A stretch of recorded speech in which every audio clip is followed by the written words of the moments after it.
What is up, everybody, and welcome back to TarHeelIllustrated.com. I'm Jacob Turner. Joining me, as he always does, a very own publisher, Andrew Jones and AJ. We are here after a brief hiatus. We're here for another edition of the UNC basketball show. Obviously, a lot of other things going on within North Carolina right now. Wink, wink at football, which is one of the reasons. Also with travel and other things going on that we haven't been able to do a show in a couple weeks. And to be honest with you, Carolina hasn't played a ton of basketball in the last couple of weeks. When you say after a brief hiatus, I'm starting to think, when did we do our last show? Before Maui. It's been before Maui. It was before Maui, yeah. Last time we did a UNC basketball show. You've done some drops and stuff like that. And with a lot of basketball games being on Wednesdays, we try to record these Wednesdays, so we're going to have to be creative. I guess we were creative last year with it. And I'm going to have something with David Sis coming up pretty soon, too. Yeah, so I'm looking forward to that because I like hearing from David. He's fantastic in basketball knowledge. He's great. Really intrigued to see what he has to say about Carolina's recent struggles because, AJ, that's kind of what we're here to talk about. Obviously, Carolina sitting at 5-4, coming off an ACC win over Georgia Tech, was very close at home, not the most convincing performance. We did a podcast after the game, and obviously 3 things as well, where we kind of listed 3 worrying trends for North Carolina. So go check that out if you haven't already. Going to expand on that a little bit in here, but mainly this is going to be a podcast ahead of LaSalle, which is on Saturday, 4 p.m. Tip-off in Chapel Hill. This is mainly, we're going to be talking about one thing that Hubert said in his press conference, kind of viewing this week as a reset. So we're going to talk about what does that reset kind of look like right now, because there's frustration within the fan base right now. There's the little bit of apathy, a lack of belief kind of creeping in because of how Carolina's played, because of how the bigs have played, which was a concern for a lot of fans going into the season and something we've talked about a lot as well. So I find it really fascinating because usually early on in the season with Carolina basketball, football, a little bit of a different story. Basketball, you don't usually have this vibe around the team and around the program. But again, when you look at how Carolina struggled in Maui and coming back, not looking incredibly convincing against Georgia Tech, not to mention just getting blown out against Alabama, it's understandable to see why a lot of fans are frustrated and concerned with what this team might be able to do. So, AJ, let's talk about what this week probably looks like for Carolina, because there's a lot of things they need to get better at. There's a lot of things they need to improve on. They need certain individuals to step up. They need guys in positions to play better. That's a lot to cram into a week, but I still think there are a lot of things that you can, if you're Hubert Davis, look to accomplish this week, having that gap, a week gap between both games and a lot of practice time. So I think it's pretty safe to say, AJ, would you say with where Carolina's at right now, that this is a pretty big week for the Tar Heels to be off and get better as a team, because boy, do they need to. Huge. Because not only were they gone in Hawaii for a week, but keep in mind, it's a full day to travel there, a full day to come back. So it's more than a week. And then they had to get ready for Alabama with final exams coming. My understanding, I was told that one of the players had a final exam Saturday morning. I have not confirmed that. Honestly, I haven't worked to confirm it. I don't think it's really that important, but thought it was interesting that somebody said that. They're finishing up final exams, which come at a great time. I had said the other day, boy, if I was Hubert, I would just tell the guys, I'll see you in 3 days. Yeah. Just go back, think about, worry about personal life, worry about your school, get your final exams done, hang out with your friends, just kind of disconnect from basketball a little bit, because this team has admittedly gotten very stressed. And I ran a piece on Tuesday, I think it was, about how they've acknowledged stress. Hubert acknowledges stress. They are playing with a lot of pressure. They're playing with a lot of pressure because most of the players are not playing to expectation. The team is dramatically regressing in the other direction. Georgia Tech game was a terrible performance. And let's be honest, Georgia Tech's not any good. Even with Georgia Tech was missing 2 starters, including its leading scorer. With its full roster, Georgia Tech lost at home to North Florida, blown out at home by Cincinnati, beaten by double figures at home by Georgia, hung around with Oklahoma with a partial lineup, and then Oklahoma pulled away. The Yellow Jackets shot 31% from the floor, 29% from 3, scored on 34% of their possessions, and it was a 3-point game. That's how poorly North Carolina played. It's not a good basketball team right now. It's a team that is quickly heading the wrong direction and is regressing. The only guy that showed any improvement from the first game to now is Ian Jackson, and he still lacks in some areas. He's only got 4 assists, still struggles defensively, but at least he's one guy who put the ball in the basket. The one consistent player they've had in efficiency has been Seth Trimble. And actually, Van Allen Lubin's efficiency numbers are pretty good. He's just got to be able to stay on the court. Him getting in foul trouble the other day didn't help. I ran a piece on Tuesday. Those coaching surges just make every day run together. But in the piece, I had the combined numbers of the players over 6'6" going back to the last 5 games. It's brutal. The Tar Heels over 6'6" are averaging 16 points and 16 rebounds collectively a game, playing 80 minutes a game or whatever it is in the last 5 games. That's total. What Jalen Washington's at 2.8 points and 4.6 rebounds a game in the last 5 games.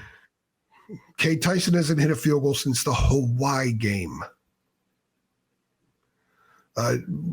Withers is 1 for 11, I think, in that span from 3. Collectively, they are 1 for 18 from 3. So they're getting nothing from the bigs. And it's not just because the bigs can't give them much. I don't believe that at all. What they've gone away from completely on offense is even trying to get the bigs involved. Yeah, they don't even attempt to. They've run nothing through the post. They got a 6'10" guy with a 7'4" wingspan down low, who was a big-time high school recruit before the injury. And he's gotten all of his athletic ability back. And they haven't once bothered to run anything through the post from him. And he's a good, willing passer. And he's got a lot of moves down there.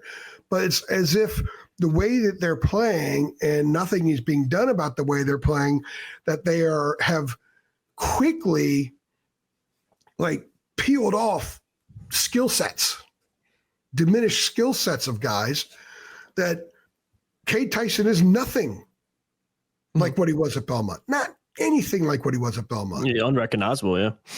Jalen Washington had a hit 3-pointers last year and hit one this year because he's stressed. He was rolling to the basket and convert. He's not even doing that anymore. He was doing that late last year because he learned to do it. In his limited playing time, his rebounds per minutes were pretty strong last year. That's going away. He was physical around the rim a couple times too last year. I mean, there's games that stick out. There's moments that stick out. We haven't seen that at all. Absolutely. Jalen Withers, for all the improvement he showed at the end of last year, he's had a couple of good games. The Kansas game, he was huge, but he's not converting around the rim. When he starts to drive from the left baseline, there's no guarantee the ball's getting to the rim because he's having trouble at the handle. He's having trouble at the drive. So much of what they do is telegraphed, so their shots are easy to alter. Their shots are easy to block. They are as predictable as it gets in half-court offense. They're still exquisite in the open court when they have those opportunities. They convert it at a very high rate, but they're not getting a lot of those opportunities because they stink on defense. And the rebound's about a push with the good teams. They're actually a little bit better on the glass than a lot of people thought, but they're not great on the glass. They're not typical Carolina on the glass. So they're not creating extra easy scoring opportunities for themselves at all. They're getting steals. They're getting some points off turnovers. And it's interesting because Hubert's he doesn't look at steals as a stat, but that's one area this team could be effective. And I think they should press the ball more. I think they should trap more. They should scramble. I think if he's going to use sort of a hockey rotation there, which he's doing a lot in the first half, guys aren't going to get tired. So just run them and try to pick up speed, force teams to play uncomfortably, force teams to run their offense from further out. So suddenly it's not really their offense. That's how you can get around not having bigs that play like bigs and all that kind of stuff. But it is chaos right now. It doesn't look like there's any rhyme or reason with what they're doing. The players are losing confidence. RJ can't hit a shot, basically. He knows it. He's admitted to me the other day that he's thinking about it. And Seth Trimble said guys are trying to do too much. RJ said guys are trying to do too much because they're not doing that much. They're not playing to the level they thought they would. So it's a big mess. And it's Hubert's job to get them out of this mess. And this week with the quote-unquote open date, with exams finishing and no game till Saturday against LaSalle, Hubert said reset button. So we will hold him and the team accountable for saying that they're hitting a reset button and see how they play against a decent LaSalle team. Remember, middle of the road Atlantic 10 team is not the same thing as middle of the road CAA or middle of the road Big South or anything like that. The Atlantic 10 is sort of in that next tier after the Mountain West. So those teams are not bad. There's some pretty good players on the Explorers. And if Carolina's not ready to play or does not play well, like against Georgia Tech, LaSalle will be in that game with 10 minutes left. It's not great, man. There's a ton of problems. I don't think I painted a very pretty picture, did I? No, but you're talking facts and you're talking reality of where the team's at right now. Because again, I mean, you just listed all those problems that Carolina had. I'll give you a couple more that you haven't even said. You didn't mention Elliott Cadeau, 23 turnovers in the last 5 games. It's career high 24 assists, 23 turnovers last 5 games. 23, yeah, career high 7 against first round Georgia stuff. Tech. That's not first round stuff. It's not. And again, just to expand a little bit on other things you mentioned, RJ Davis shooting 35% from the floor, 24.3% from 3. It's not very good. If you would have told me that going into the season, I would have said, okay, well, he's their best player. Carolina's probably going to struggle if he's shooting at that low clip. You mentioned Cade Tyson, 16 minutes in the last 4 games, hasn't scored and only attempted 1 shot since the Dayton game. If you would have told me that before the season started, I would have said, okay, Carolina's going to play some really good teams in that stretch. They're probably going to lose a lot of those games. Okay, Jalen Washington, you mentioned him. 7 points since the Dayton game, none versus Michigan State and Maui, only 2 versus Georgia Tech in 20 minutes of play. Again, if you would have told me that before the Dayton game or even before the season started going into that stretch, I would say, Carolina's probably going to struggle and find it hard to win games. So you've got all these problems and all these things that are kind of culminating together. Not to mention you're watching Carolina like you just talked about, AJ. I've talked to you multiple times about this. Heck, we were talking about this before the Georgia Tech game where I said, I'm watching Carolina offensively. They're not a great defensive team. Really, really disappointing in my opinion because I think they have the tools to be a good defensive team. But offensively, I don't even know what they're trying to do at times. And you brought up I think it was either you or somebody else brought up a good point of like, it reminds me a little bit of the 22-23 season, the Pete Nance season, where offensively they just looked all out of sorts. You didn't really know what they were trying to accomplish. You were trying to fit this square peg in a round hole with Pete Nance, and it just never worked. But the main thing it reminds me of is offensively, I just don't see an identity where last year I could watch Carolina, not to mention Hubert Davis, ACC Coach of the Year last year. I could watch Carolina and be like, man, when they are on, and they were on a lot, they are a fun team to watch offensively and a well-coached team offensively. And defensively, they were better too. I'm not seeing that so far with North Carolina. And there's a lot of pieces that are like, everybody wants to harp on the bigs, AJ. Everybody talks about the bigs. We needed a big in the portal. We needed to get some 5-star guy in the recruiting class, some big guy to come in. We needed some, some amazing big in the portal to come in to kind of replace Armando. And I don't necessarily disagree with that. I think that would have helped this team.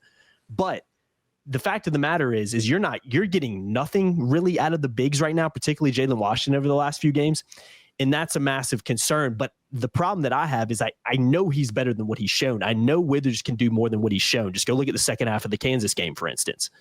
I know Lubin's been decent. I think he can do a little bit more. Claude's had some minutes. I think he can do a little bit more. I get that there's no all-star name there. There's no 7'9" guy down there to just wow you. But they should be getting more out of the parts that they have down there. And it's not just them.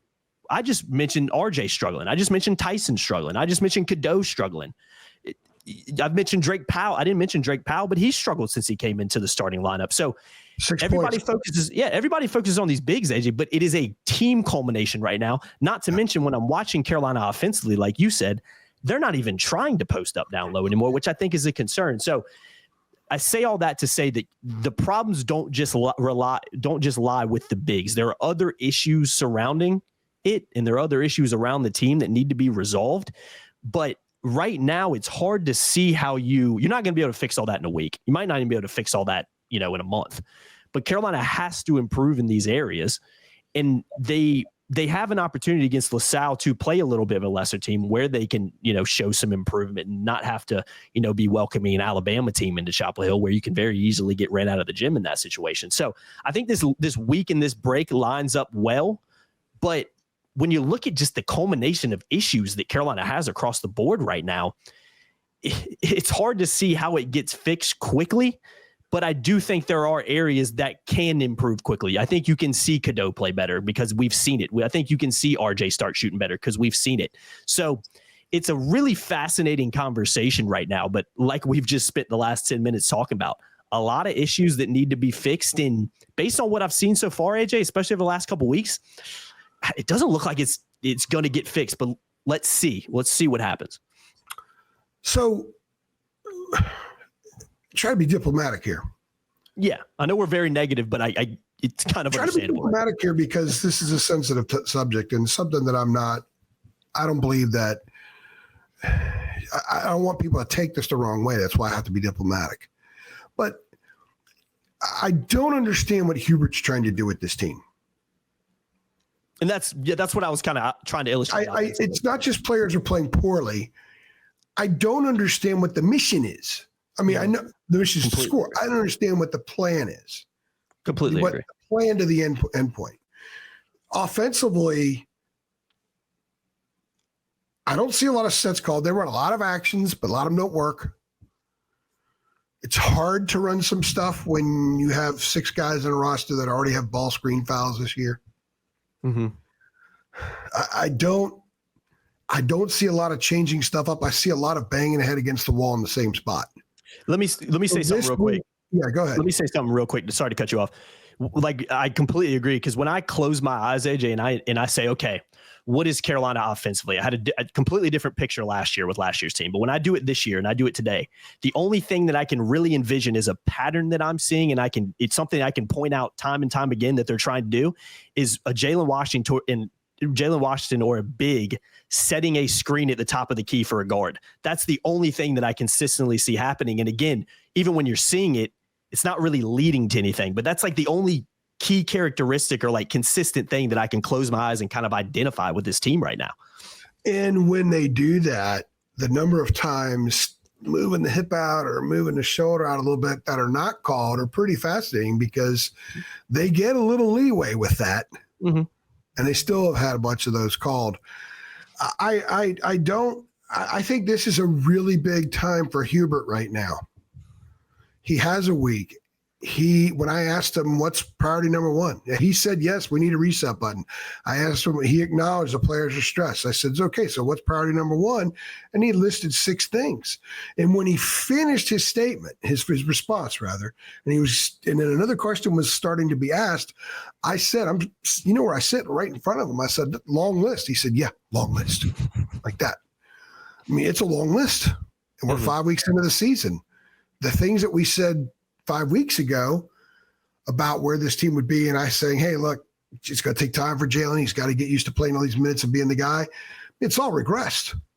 So what does the head coach do this week to shake things up? I think the starting lineup, making a change there can be overrated. Perhaps starting Drake wasn't smart because he was playing well in the previous role. So maybe you just keep him in that role. I've said all along, not all along, but the last couple of weeks, I would start Van Allen Lubin at the 5 and Jay Wash at the 4, because Jay Wash is not a back to the basket guy. Yeah. There's 9 games to prove that this year, not to mention the 2 exhibitions, and there's last season to prove it. He is not a back to the basket guy. So why make him do that? Just because he's taller than Lubin doesn't mean he should play the 5 and not Lubin. He's more comfortable facing the basket. He's more comfortable shooting threes and 15-footers. You could create an actual mismatch by putting a 6'11" guy with a 7'4" wingspan at the 4, and Lubin is physically strong enough that at 6'8" with a 7'4" wingspan, he can play some in the post, and suddenly you've got maybe a little something there. So if you're going to play 3 guards, you can at least try to be big in those other 2 spots. They had a lineup the other day against Georgia Tech, maybe 6'7", 6'7", 6'3", 6'1", 6 feet. That's the smallest I can ever recall North Carolina team being in my lifetime.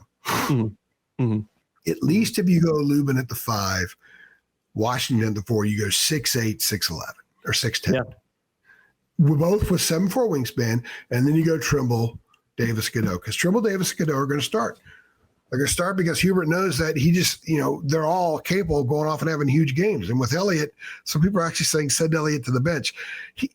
Whatever's bothering him, he's going to shed that skin at some point. He's going to be the guy people expect. I don't anticipate that will not happen. RJ is probably going to find his stroke. I don't think he's going to shoot 24% from three all year. So let's say he ends up shooting 37, 38% from three. Well, that's from this point on, which means he'd be in the 40s from this point on. So if he ends up at 37.8% for the season after shooting as poorly as he is through, he's 17 for 70. That means he'll shoot really well moving forward. Trimble doesn't shoot enough. Trimble's numbers are very, very good. His efficiency rating is very, very good. He doesn't shoot enough. He doesn't get the ball enough in the half court. He doesn't get screens set for him. He doesn't get a drive and a flip back for a three where the driver can then become a screener. He doesn't get those kind of things. He can shoot from the outside. He could drive. He's got a floater. He's a 3-level scorer. Mm-hmm. And he did get the line the other night. He got the line. He was 8 for 9 against Georgia Tech. They need to get him involved more. Take some of the pressure off RJ. RJ shot 24 shots against Alabama. He doesn't need to do that. Elliott had attempted 3 of their first 5 shots in that game. He doesn't need to do that. Mm-hmm. So they have to rearrange a lot of stuff. They have to change mindsets. They have to somehow feel better about themselves. And I know they felt pretty relieved they got a win the other day. But once they look at film, they saw what they saw. They saw what everybody else sees and then some. Yeah. So it's up to the head coach to figure out how to change the rugs without moving anybody. You know what I mean? Yeah. You know those things where they whip out that rug real fast? Yeah. He's got to whip it out real fast and then put a new one in real fast. Yeah. Before you move. He's got to do that. And to me, the rug signifies the intent, the approach and the intent of the approach. Yeah. They've got to run some more stuff where it requires moving without this team doesn't move without the ball. The players don't get triple threat when they get the ball on the perimeter. There's a lot of things about them that looks a little ragtagish. It looks like someone said to me the other day, they look like they just met 2 days ago. Yeah. Yeah. I agree. And those guards have known each other for a long time, and they are suddenly not playing with the slightest bit of chemistry. So this team, like I've said, it has the potential to still be the team we thought it could be. It's hard to see it as much now. There's a lot of cloudiness in between. It's foggy.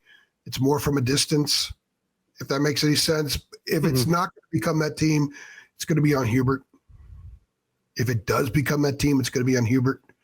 It looks to me like he's as stunned as everybody else that this team has regressed so much. So as the head coach, this week gives him an opportunity to go from being stunned to fixing it. Yeah. No, you're right, AJ. Now they have the practice time. They have the downtime. No more excuses in that area. I don't like them when we get them, but it was an explanation, probably more than an excuse. It's on him. He has to do it. You cannot go into February for the 3rd time in 4 years worrying about what the bottom of other conferences are doing to hope that you have a quad 1 win somewhere. I've already told Carolina fans, you better root like the Dickens for Dayton, man. So already made quad 1 win. Yeah. Tough. That's tough. UCLA and Florida games coming up are must-win games because the ACC sucks beyond comprehension. So it's going to be very difficult to get wins in that league that's going to help you. So you need to win those games. And the only way they're going to do it is if the coach gets them on the right track. It's his job. There's not a lot of voices on that team. There's not really many leaders on that team. It's not a fanny slapping team. They don't have those attributes. 2006 was like that for a while where Roy had to step in and be the leader. It was the year after they won the title. It was when Hansbrough was a freshman. And it was supposed to be David Noel. And David hit a little bit of a wall there that year, but then it rose up and became that leader. And I remember asking Roy in Dayton that year after they lost in the 2nd round to George Mason during their Final Four run. I asked Roy about David Noel as a leader, and Roy got teary-eyed because he knew that, David had it in him, and there was this, he had to jump from one side of the stream to the other, more like a canyon. And once he got to the other side, he became that great leader, and the team took off. Okay, this team has someone that it needs to do that. I don't know who. I think Seth Trimble has a lot of leadership skills because he's vocal, he's dynamic, he's the kind of guy that makes plays to get a team going. And it kind of has to happen naturally, but Roy kind of pushed David pretty hard in that direction. Maybe it's Hubert's job to push a guy like Seth in that direction. Because Seth's one of the few guys that's not suffering through the stress and confidence issues right now. So It's on Hubert. Bottom line, it's on Hubert moving forward.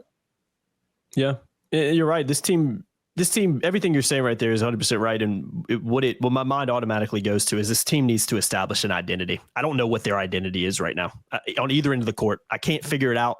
Like we've talked about in here offensively, I don't really know what the goal is. Defensively, I think this team can be a lot better. Of course, defense is a little bit about X's and O's, but when you play man-to-man as much as Carolina is, really about bowing up and defending your man and stepping up and accepting that challenge. Haven't seen that yet. So identity has to be formed with this team sooner rather than later because, Edge, if we're talking after the Sal game, after a week off, and we're kind of having the same conversation next week on the UNC basketball show, that I didn't really know what they were trying to do. The bigs still aren't doing anything. You know, these guys are still struggling. Then it's like, okay, this week didn't really work how we thought it would, but let's keep in mind that, again, it is just one game. Maybe something can happen after that. So that's what I'm looking for. That's what I'm looking for. Or maybe it does work out, but they're just not that good. Maybe we've been wrong. Maybe I've been incredibly wrong about this team. You know, that Memphis club that they went and beat in the exhibition, which both teams treated like a real game, just lost at home to Arkansas State by like 12 points. Kansas that happens. Everyone gets the throwaway game. It's entirely possible that I was as dead wrong gets about this team. But that's the case. I'll own it. Mm-hmm. Right now, it looks like it. They look terrible. Like they don't look good. They look like a chaotic mess. They look like there's no chemistry. They look like they don't have any direction from the top of what to do.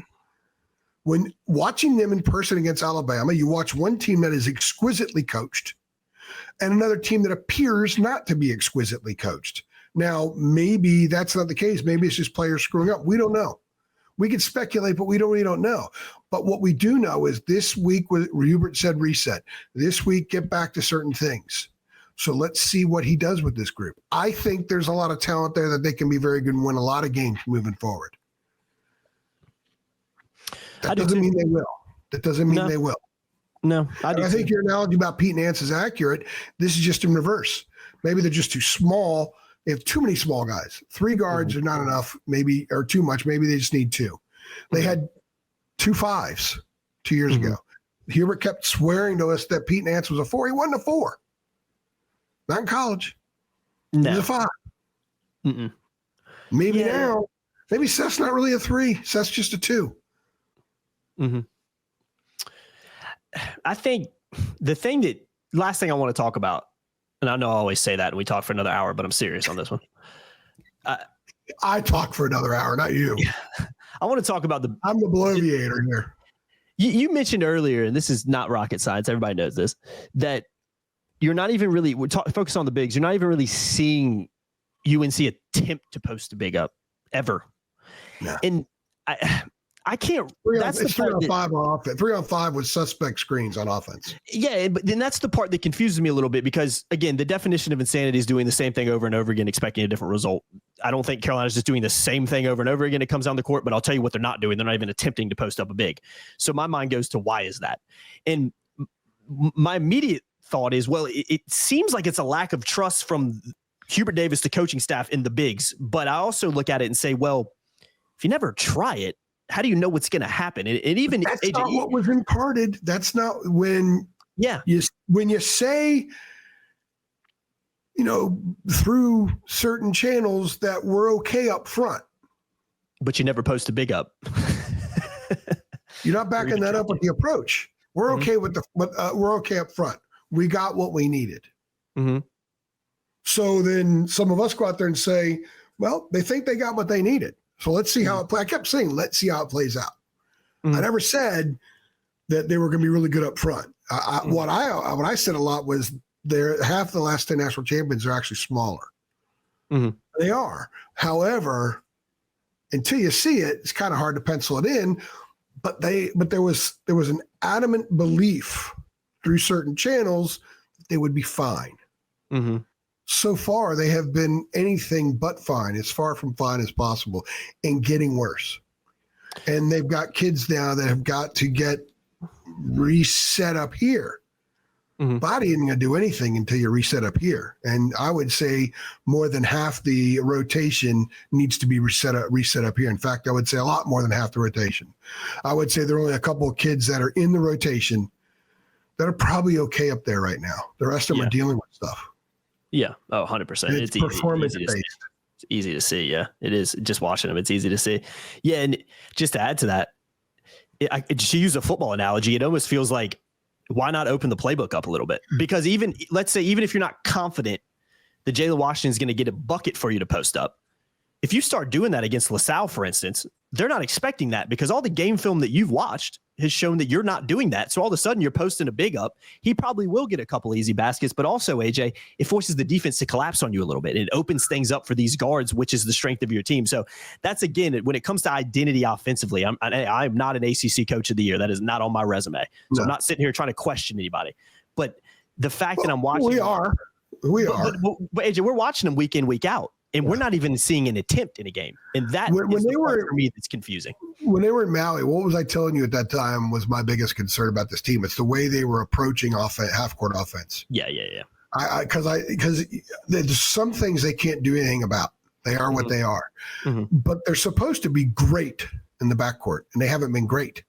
If they're great in the backcourt, on both ends of the floor, if they put a ton of pressure on you with their guards on one end, and on the other end, they defensively push your offense out, that's going to make up for things that they don't have. So it's sort of like in the SAT, you can get almost a perfect score in English, and then you're kind of 500 in math. And do they even still take SATs anymore? Or am I just I'm pretty sure they do. They did. And then you kind of average it out in the middle, right? Yeah, you get an A in English and a B in math, or C in math, you got to be average. So get an A in English on the court. Go ahead and accept your C in math, be that C, embrace it. You passed, you're eligible to play, you move forward, but you got to be average. Right now, they don't have an A average anywhere. Right now, they're like D+. D+ and D-. They're not playing well. They don't have any of that. And that's part of the concern, that they're just not running stuff that looks like there's a whole lot of design to it. I agree. Maybe that's what this week is about. We'll see. We'll definitely see. And again, we're not going to be again, it's LaSalle. No disrespect to them. You're not going to be able to take away a ton of things from that game. But again, there are tougher tests. Look, they're mid-level A10 team. This is not Elon. They're not Elon. They're not American. I pulled at the beginning. I pulled up their record. I apologize for not doing more research on LaSalle, but honestly, I've been enormous football coaching search stuff. LaSalle, very quickly. Okay, LaSalle beat American. Yeah, they're 6-4. They beat Lafayette, Cornell. They beat Cornell by 16. Cornell just won at Cal the other night. Beat Temple. They beat Drexel. They lost to UC San Diego, University of Illinois Chicago. They beat Stetson, beat Temple. Yeah, lost to Northeastern, which is a pretty good team. Lost to St. Joe's, which is an okay team. They're 6-4. I mean, Carolina should beat them. They've had 4 different leading scorers. McKeithen is generally their leading scorer. I don't know much about him, but Carolina should win this game by 20 points. Maybe not a smooth 20 points, but by 20 points. A typical Carolina team, but they should have beaten Georgia Tech by 20 points. Yeah, there's no doubt. Let's see. Let's just wait and see what they're like. Let's see if we've got, hey, boy, there's a new thing. This is better. This was a step forward. Because then they're going to have to take a giant step forward because they got Florida next week. Yeah, it's tricky matchup to say the least. Yeah, it doesn't get any easier for Carolina. I hate to break it to them. They've got this, Florida, UCLA, and Campbell, then it's ACC, and they start the next wave of ACC's play at Louisville, which could beat them, and at Notre Dame. Oh, easily could lose those 2 games with how they're playing right now. Certainly Louisville, right? If they went to Louisville right now, I would pick Louisville to beat them. Yeah, based on how they're playing. I don't know if I'd pick Notre Dame to beat them, but I'd pick Louisville to beat them. Yeah, I would 100%. Yeah, it's a lot of get right that Carolina needs. We'll see if it happens. But again, I think like we've clearly expressed in this show, there are a lot of problems and a lot of concerns with this team right now. Doesn't mean it won't get better. Doesn't mean it won't improve. But I mean, what we've seen over the last couple of weeks, it's not trending in a great direction right now. But again, still early, still only 9 games in. Things can change, things can happen, things can improve, but it starts in practice. I think that's pretty clear and pretty evident with how this team's playing right now. So let's see how they perform on Saturday and what happens after that. But AJ, let's get out of here. Got other things to do, other fish to fry. I've been Jacob Turner. He's been Andrew Jones, other edition of the UNC Basketball Show. Appreciate you guys watching as always. You guys know the drill. Come on over and sign up for $8.33 a month. Links in the description below. awesome time to do so. I mean, just an incredible time to do so. Initially beforehand with the coaching search and everything going on, it's been a great time to be on the message boards. This is what you pay for, is what's been kind of transpiring over the last couple of weeks. AJ's been all over it. So come on over and sign up. Links in the description below. You can also shoot us a Venmo if you want at Tar Heel Illustrated, just to say thanks. And again, all that goes back into the business. So we greatly appreciate it. Make sure you like, share, subscribe to the notification bell too. See y'all next time. Thanks.